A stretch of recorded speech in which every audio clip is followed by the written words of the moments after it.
இருக்கும். இந்த நாள் உங்களுக்கு ஆசீர்வாதமாக இருக்கும். ஏசப்பா நல்ல அதிகமாக உங்களை ஆசீர்வதிப்பாரு, உங்களை வழிநடத்துவார்.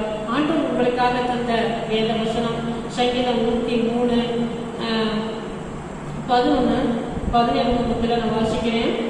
பூமிக்கு வானம் எவ்வளவு உயரமாக இருக்கிறதோ அவருக்கு பயப்படுகிறவர்கள் மேல் அவருடைய கிருபையும் அவ்வளவு பெரிதாக இருக்கிறது. பாருங்க, பூமிக்கு வானம் எவ்வளவு உயரமாக இருக்கிறதோ எவ்வளவு உயரம், அவ்வளவு உயரமாக அவருடைய கிருபை அவருக்கு பயந்து நடக்கிறவர்கள் மேல். அவருக்கு எப்படின்னா நம்ம பயந்து நடக்கிறோம். ஆண்டவர் நம்மளை பார்த்து கொண்டே இருக்கிறான். தவறுகள் செய்யாதபடி பயந்து நடக்கலாம். தேவ சமூகத்துல நம்ம இருக்க வேண்டிய நேரம், ஆராதிக்க வேண்டிய நேரம், ஆண்டவர் ஆராதிக்கப்படுறதுக்கு ஆலயத்துக்கு போற வேண்டிய நேரங்கள், இப்படிப்பட்ட நேரங்கள் நம்ம என்ன செய்யலாம்? ஆண்டவரை பார்த்து இருக்கிறாரு, நான் ஆண்டோட பிள்ளையாச்சு, அவருக்கு பயந்து நடக்கலாம். அவர் தீமை செய்யறதுக்கு நம்ம பயந்து நடக்கலாம். ஒரு ஏழை எளியவர்களுக்கு ஒரு நன்மை செய்யற விஷயத்துல நம்மகிட்ட இருக்கும். நம்ம இருக்க வச்சுக்கிட்டு இல்லைன்னு சொல்லும்போது ஆண்டவரை பார்க்கிறாரு, என்கிட்ட இருக்கு, அவன் ஏழை சுத்தமாக முடியாதவங்க, அவங்களுக்கு நம்ம உதவியை செய்யாம இருந்தா எப்படி? ஆண்டவரை பார்க்கிறாரு அப்படின்னு சொல்றது இது ஆண்டவருக்கு பயப்பட பயம். இப்படி எத்தனையோ விதங்களை சொல்லலாம். இப்ப நம்ம இன்னைக்கு செல்போன் எல்லாருமே பாவம் செய்ய வைக்குது. எப்படி பாவம் செய்ய வைக்குது? வீட்டுலதான் இருப்போம். நம்ம என்ன சொல்லுவோம்? யாராவது போன் அடிச்சா நான் ரோட்ல இருக்கணும், வீட்டுல இருந்துட்டு ரோட்ல இருக்கிறேன், பஸ் ஸ்டாண்ட்ல இருக்கிறேன், எங்க சொந்தக்கார வீட்டுல இருக்கிறேன், அங்கே இருக்கிறேன். இதெல்லாம் என்ன செய்ய? இந்த ஆண்டவர் பார்க்கிறாரு, நம்ம இப்படி போய் சொல்லலாமா? இதெல்லாம் என்ன செய்ய? ஆண்டவருக்கு பயப்பட போய் நீ செல்போன் இந்த டச் பண்ண எல்லாரையும் பாவம் செய்ய சகல பேரும் நீ பாவம் செய்யறதுனால இதெல்லாம் என்ன? ஆண்டவரோட பார்வைக்கு இது நல்லதல்ல.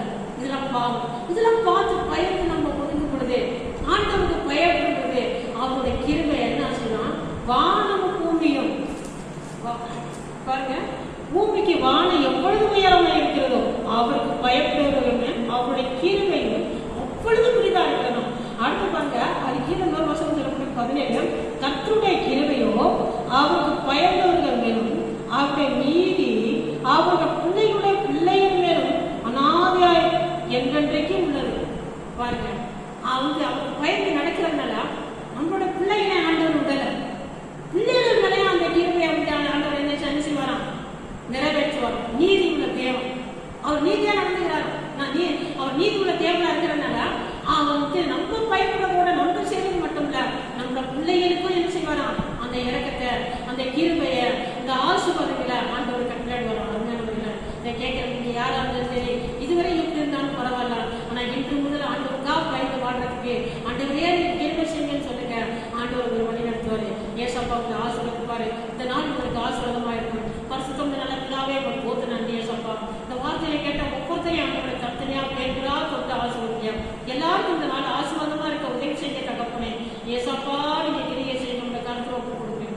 ஏசு கிறிஸ்துவின் நாமத்தில் ஜெபிக்கிறோம். பரிசுத்தம் நல்ல பிள்ளாவே.